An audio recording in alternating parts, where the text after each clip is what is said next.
Hello, Sand Creek families. My name is Amy Sanchez Martinez, your campus director here at Sand Creek High School. It is my pleasure to connect with you all today in the first of a series of what we'll be doing multiple times a year that are called quarterly step backs. Quarterly step backs are a time for us to do just that. Step back, reflect on our priorities, expectations, and progress for the year so you're aware of what we're doing as a school in our quest to provide a high-quality service to you, as well as what we'll be doing over the course of the upcoming quarter. We are so happy that you are a part of the Sand Creek community, and it is my pleasure to present this step back to you. As we engage in our quarterly step backs, families, I would like for you to know that our staff and students have already engaged in these conversations as well, and we're customizing this information for each audience to give you the information that you need.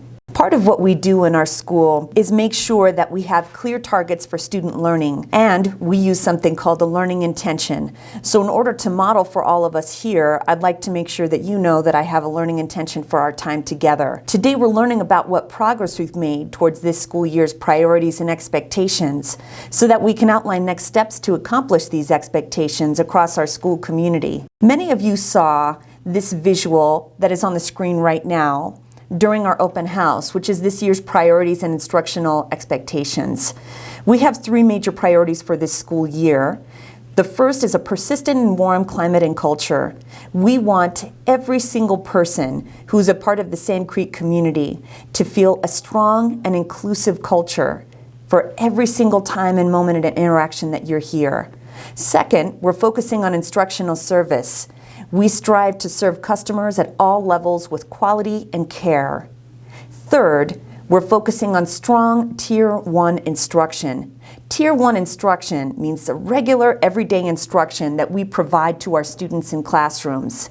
As you can see in yellow, these are all of the different processes, concrete work, and expectations that we're working in order to make sure that these priorities and instructional expectations become a reality. Part of what we need to know in order to determine if our instruction and our quality and intentional service is having an effect has to do with student achievement numbers. The table that you see in front of you right now are the student achievement numbers as of the end of October 2021. We have a little over 7,100 grades that are distributed across our school. So as you'll see here on the table, we have about 74% of all grades in our school are at the A, B, or C level, whereas 21% are at the D and F level. P stands for passing. That is something that's done on very special occasions, and we only have about 2% of our grades at that level, and 41 grades are at no grade, which for the most part means that they're students who are new to our school. If you're a new Sand Creek family, welcome. Here's some important instructional information for students and families to know as we see both our priorities and our student achievement numbers. First off, we have asked staff to make sure that learning intentions are explicitly stated at the beginning and end of each lesson to focus our work and focus efforts within lessons. In addition, staff has received training on grading criteria for each lesson. In other words, if a student has a learning intention set in front of them, they need to know how to earn a C, a B, or an A in every single lesson so they know what target to hit. The C is the minimum expectation to reach a learning intention and success criteria, and a B and an A level exceed those expectations. It is important for us to make sure that as we're providing an intentional service with strong Tier 1 instruction, we actively engage students in a lesson. That requires planning on the part of staff and all of our teams together. Parents, many of you attended our Mastery Night at the end of September, and we now have some data to demonstrate how our seniors are performing in regards to mastery. As a quick recap, this year, the state of Colorado has requested and now expected that each senior should be able to demonstrate mastery in English language arts and in math in order to graduate high school. In addition, District 49 has additional requirements, and we're gathering that data and we'll be able to report out on it during our next quarterly step back. As of October 2021, about 65% of our seniors have met the requirement to the state of Colorado for English Language Arts to graduate high school.